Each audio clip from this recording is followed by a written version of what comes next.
Pro Group Management, workers' comp that works for you.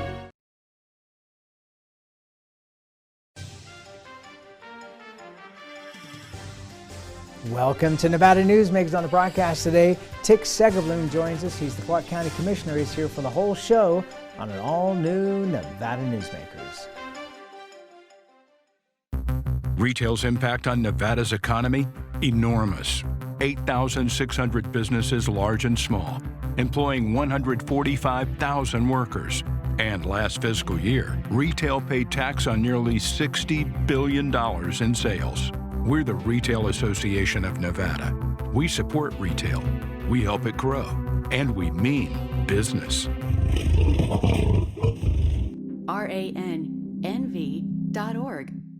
Take a look at Pro Group Management and see how your workers' comp requirements can be met head-on. By taking a proactive approach, Pro Group can assure that your company is meeting or exceeding state and federal standards.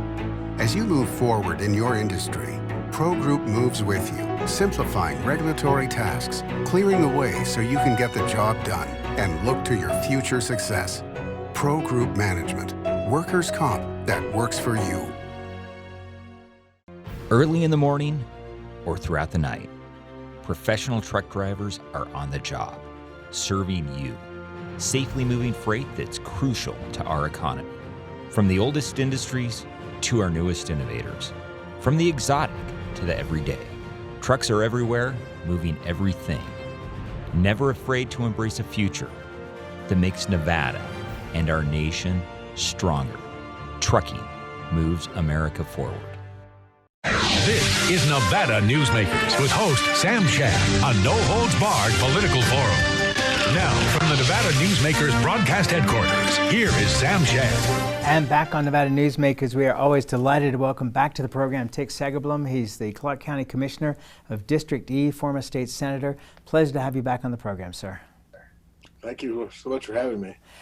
So let's start out. The governor has extended his pause into January. What's the response been back to you from the gaming industry, from the unions, the culinary especially, as to what the situation is going to be now through Christmas? Well, he's walking an incredible tightrope, so I can't praise him enough for trying to keep things open, monitoring it very closely. But as you know, if we shut down the strip, that's a potential disaster. So we're doing everything we can to keep it open. And so far, even though the numbers are going up, they're not going crazy. And the businesses are doing great as far as following all our procedures. So it's just one of those things you have to watch closely. But if we can make it through this next month, then I think we can start to see the light at the end of the tunnel, get the viruses, get things under control. It seems that a lot of the outbreak, the boom that's happening with COVID right now, has been caused by family get-togethers during Thanksgiving, more so than it has been going to businesses, casinos, or the like. Is that the same read you're getting? That is, and that's our problem, because we have Thanksgiving, now we have Christmas, so we're going to have two potential super spreader events. So I said we're just hanging on, praying every night that we can get through this period. But I think after we get through the Christmas holidays, then we can really see the light at the end of the tunnel. And if we can keep everything open throughout that, then that's the best. Because if we shut down and have to reopen, that's going to send a real negative message around the world. Were you surprised that the culinary is pushing so hard against Wynn Resorts to get people at full time, as against doing what they've been doing, which is essentially a part-time schedule? This seems to be the wrong time for a battle. And I know you're a huge union supporter, but if you can take a step back and just give me your thoughts on that.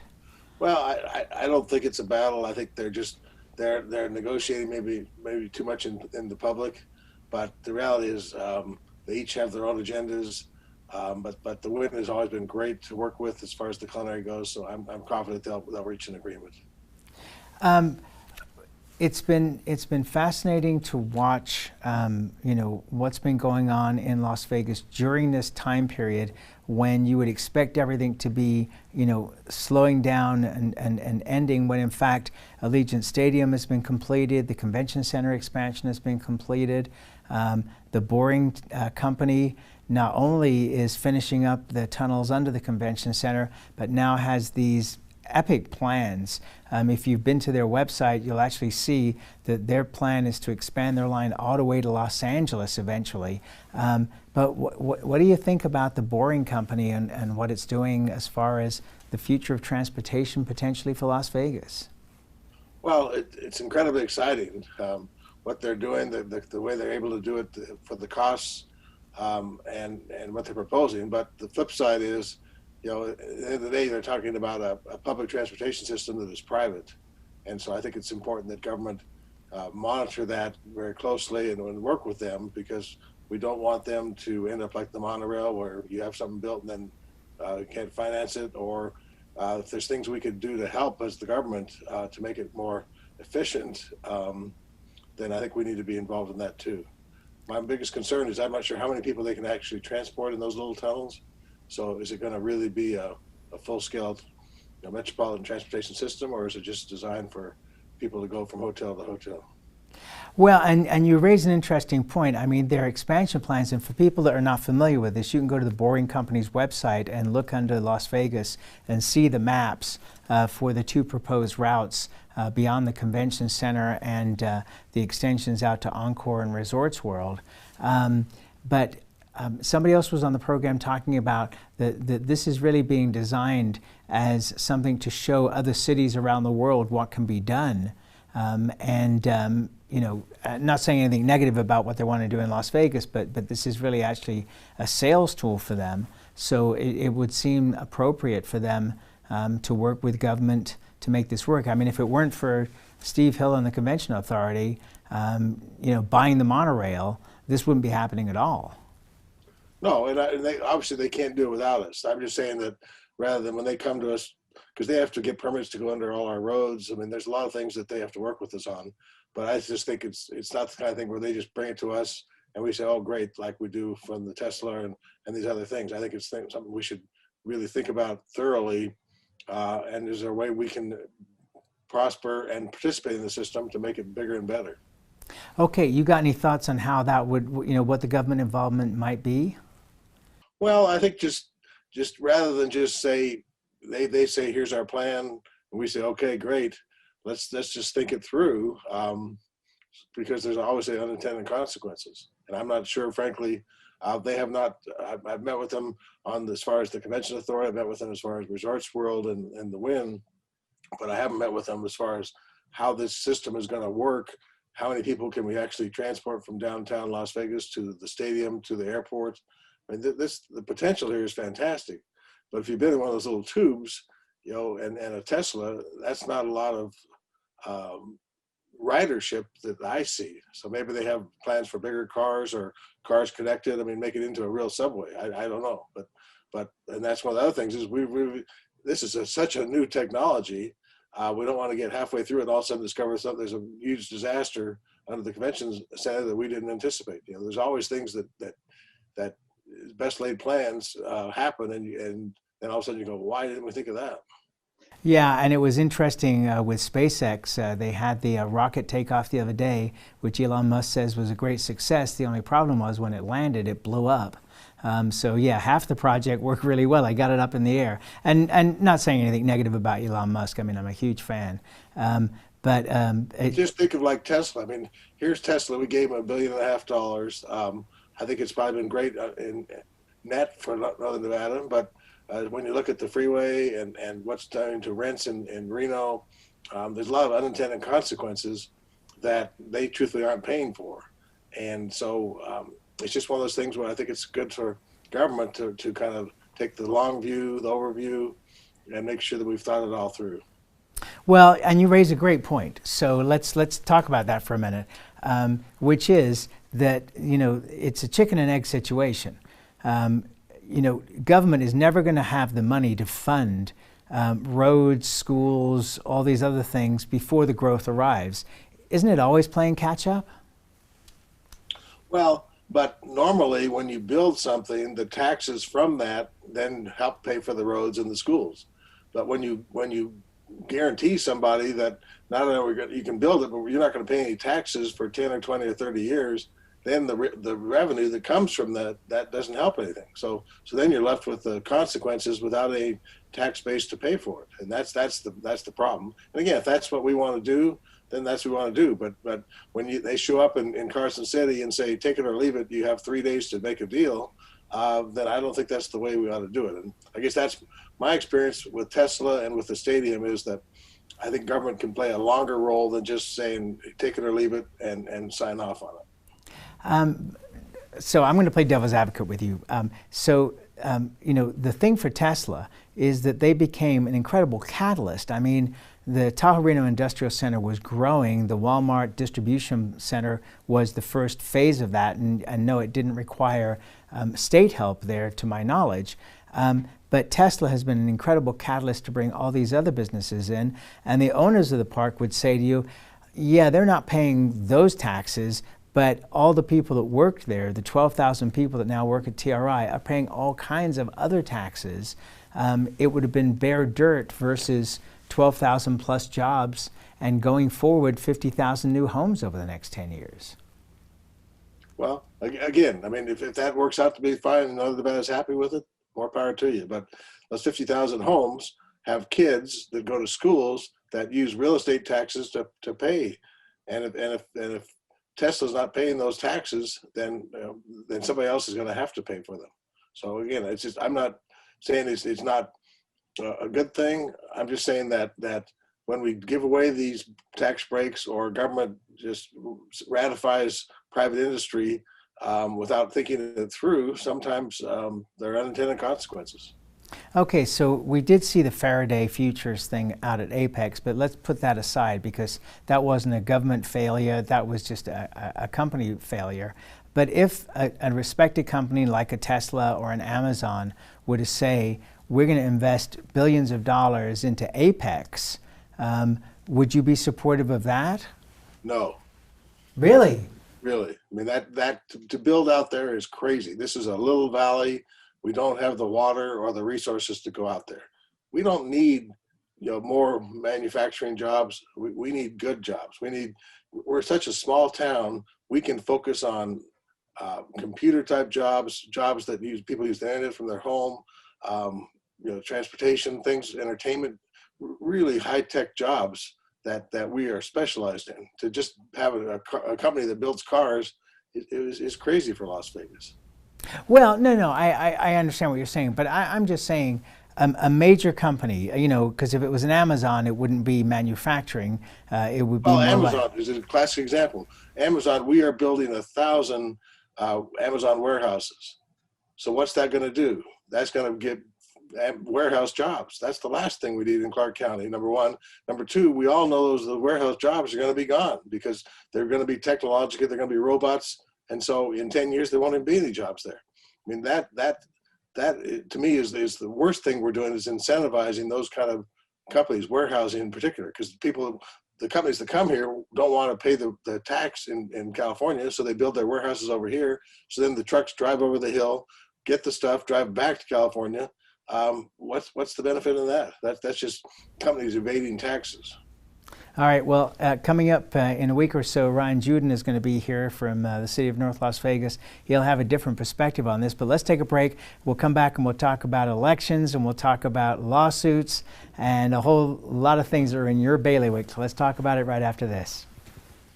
Safety. We all think about it. You think about it when he buckles in, when you check your mirrors and put away your phone. RTC thinks about safety too. In fact, we create it. Center turn lanes mean fewer blind spots. Bike lanes keep cyclists and you safe. Roundabouts reduce injury collisions, and all these crosswalks are designed to keep families like yours safe. Safety is your priority, and it's ours too. Every day, in everything we do. Hey guys, are you watching the game at a friend's or the bar again because you can't watch at home with your wife? Or worse, because she kicked you out and kept your couch, your flat screen, and your kids? What's the one thing a man needs when he loses a good woman? A good lawyer. And when he loses a bad woman, he needs a great lawyer. What makes a good woman a bad woman? You tell me. You're the one that can't watch the game in your own home. I'm men's rights attorney Marilyn York, and I represent men in divorce, custody, and family law matters. The signs and symptoms of cataracts can start out small with subtle changes in your vision. So don't wait. Be proactive and take your vision into your own hands. If you're experiencing the onset of cataracts or just have questions, contact your eye care professional or call Eye Care Associates of Nevada today. Dr. Hiss has years of experience specializing in the surgical correction of eye disorders and has completed over 84,000 vision correcting procedures. At Eye Care Associates of Nevada, we'll change the way you look at the world. This is Nevada Newsmakers. And back on Nevada Newsmakers, we're talking to Clark County Commissioner Tick Segerblom.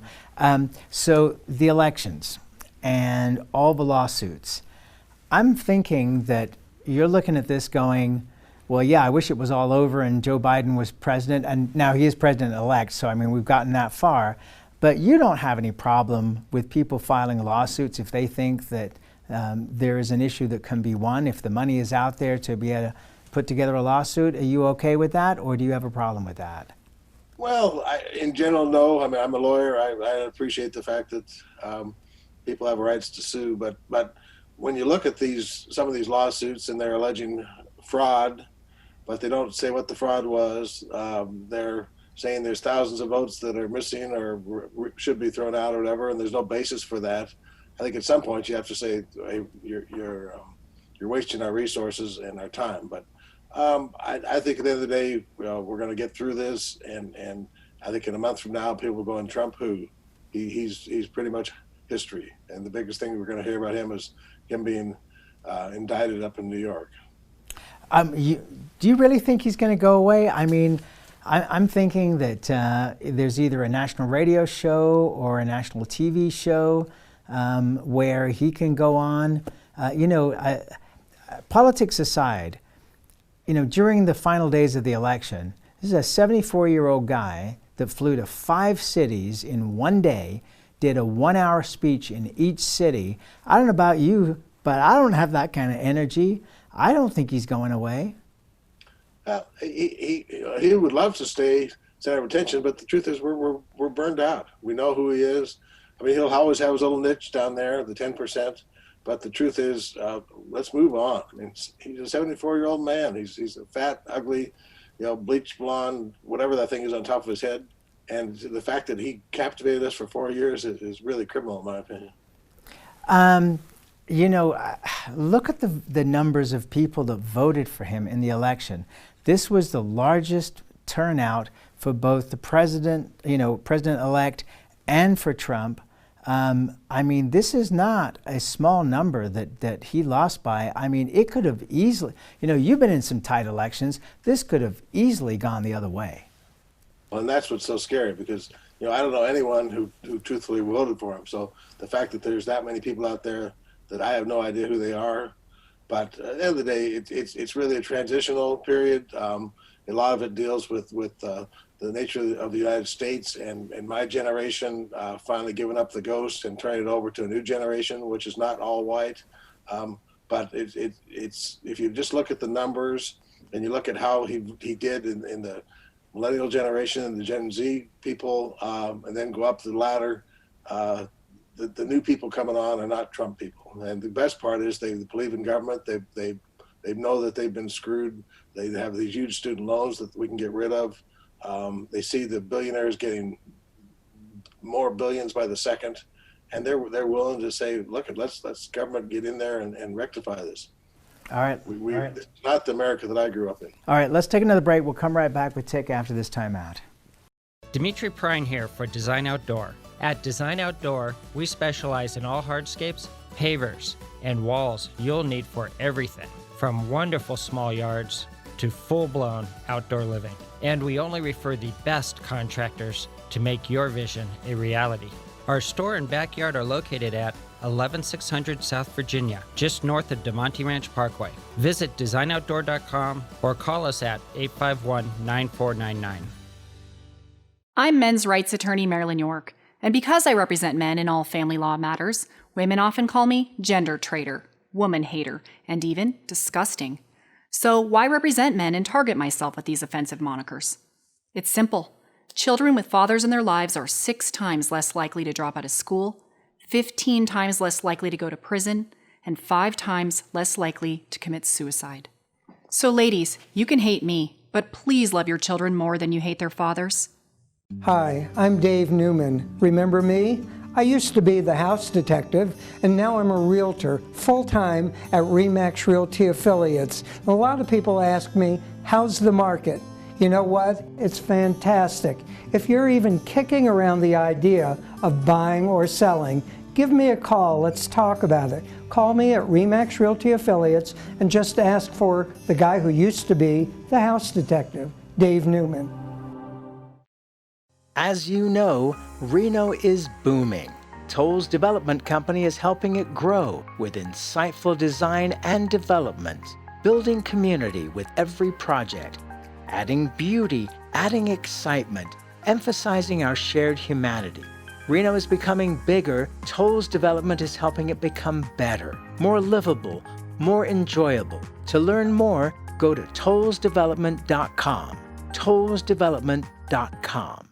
This is Nevada Newsmakers. And back on Nevada Newsmakers, we continue our conversation with Clark County Commissioner and former State Senator Segerblom. So, picking up on what you were just saying, it's interesting to see the cabinet that Joe Biden is putting together at this point in time. There's not a Bernie Sanders in a cabinet position. There's not an Elizabeth Warren in a cabinet position. Most of the people he's picking so far seem to be left of center, but not far left of center. Now, you were a big Bernie Sanders supporter. What does this reflect to you? That the Democrats understand the lessons of this election, which is you can't go too far to the left or you're going to blow it and it's going to end up in Republican hands in 4 years? I think it shows really the Democratic Party has moved to where Bernie is. So the positions which Bernie had 4 years ago or 6 years ago are now mainstream, and if the people that Biden has picked want to push those, that's fantastic. Our job is to always be over on the left, pushing to go further left. But the truth is, these people that are coming in are by any historic standards very progressive, and their main job is to undo everything that Trump did. And these people were there 4 years ago. They know exactly where we were. They saw everything that Trump took away, and they're ready to get in there and just reverse all that stuff. And if we can get that stuff just reversed in a couple of years, then we can go forward. But until we do that, it doesn't do good to put, some liberal person in there that doesn't know where the levers are. And these people that he's picked, I'm just so excited because they know exactly what to do. And on day one, they're going to be off and running. So do you think that this is the third term of the Obama administration? Absolutely. But the truth is, if we could have had the third term, we could have done incredible things. At this point, we have to go back and undo all the stuff that Trump did to Obama and then start again. But the flip side is that we're in a whole different place. Black Lives Matter, environment, all these things, climate change, all these things that have happened because of Trump, frankly, we're now ready to leapfrog and really go forward. It makes real differences. All right, but the biggest change, I think, historically, is going to be the Supreme Court. That losing that ability to change that, if Hillary been elected, is really going to haunt us forever. But we're just going to have to do better. Would you be in favor of expanding the Supreme Court? Absolutely. Okay. Is there a number of justices that you would like to see? Well, whatever it takes to get the majority right now. But the truth is, I'm not sure we're going to be able to get there anytime soon, and that's probably something that I wouldn't put that at the top of the agenda. But if we could do it, I think we need to do it. And the other thing is we need to probably start putting term limits on people. It's ridiculous to have people they're appointing in their 40s that are going to be on there until they're 90. That no one can understand at 40 what the country's going to want at 90, and that's what we're stuck with right now is people who are 90. So you would have retired Ruth Bader Ginsburg? Absolutely. I think one of the tragedies was she didn't quit during Obama when he asked her to. I think she's a great woman, and thank God she she did what she did. But if she had resigned or retired, and he could have put somebody there when we had the Senate, we've been facing a much different future.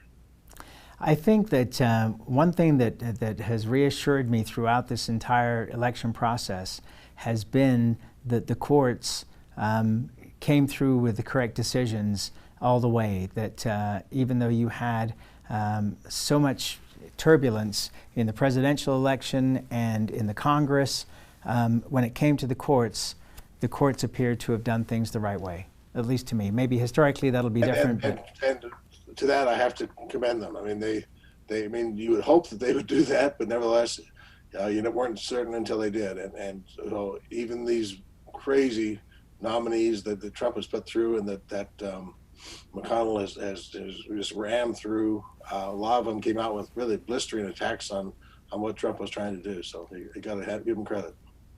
And that's where we have to leave it. My friend, I will look forward to many more conversations with you in 2021. The best of holidays to you and your family.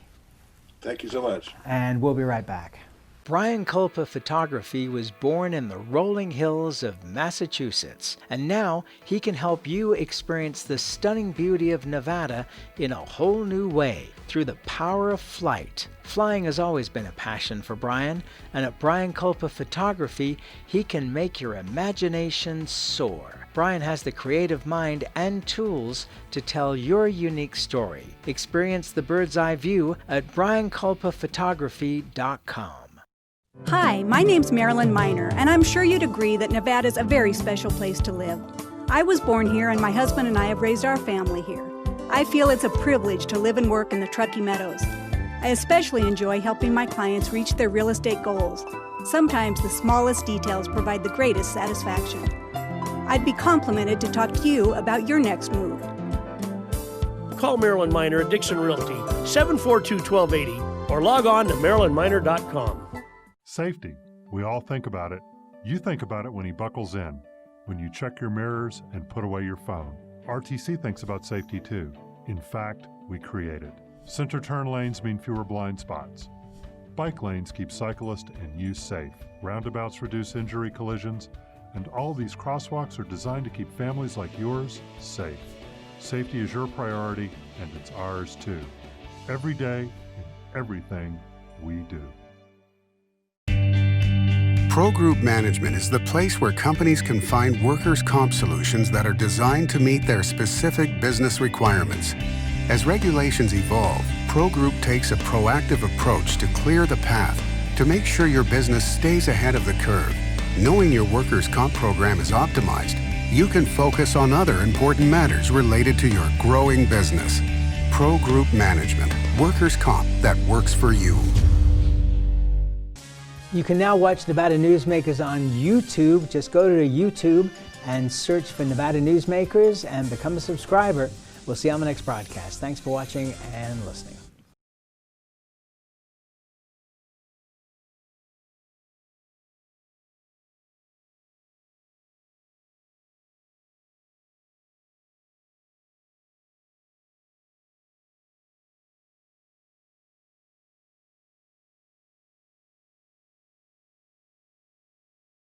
As always, you can watch Nevada Newsmakers 24 hours a day at nevadanewsmakers.com. We'll see you on the next show.